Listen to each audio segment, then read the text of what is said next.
पहिली मुलगी असलेल्या गर्भवतींचे होणार ट्रॅकिंग, शासनाकडून विशेष पाळत ठेवली जाणार। पहिली मुलगी असलेल्या गर्भवती महिलांवर आता शासनाची विशेष नजर असणार आहे।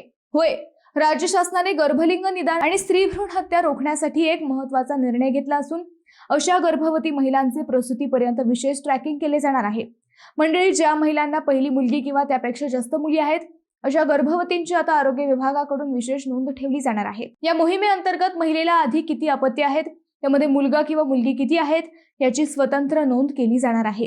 ही माहिती शासनाच्या ऑनलाईन प्रणालीमध्ये नोंदवून डिजिटल पद्धतीने संकलित केली जात आहे। महत्त्वाची बाब म्हणजे ही पाळत महिलांवर संशय घेण्यासाठी नाही, तर बेकायदेशीर गर्भलिंग निदान आणि स्त्री भ्रूण हत्या रोखण्यासाठी आहे।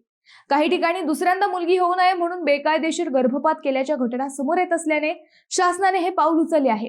यामध्ये संबंधित गर्भवती महिलेचे प्रसूतीपर्यंत नियमित ट्रॅकिंग आणि फॉलोअप केला जाणार आहे। वैद्यकीय अधिकारी, आरोग्य सेविका आणि आशा स्वयंसेविका यांच्या माध्यमातून आरोग्य तपासणी, सोनोग्राफी आणि इतर वैद्यकीय बाबींवर सातत्याने लक्ष ठेवले जाणार आहे। मंडळी, या निर्णयाबद्दल तुमचे मत काय, आम्हाला कमेंट करून नक्की सांगा।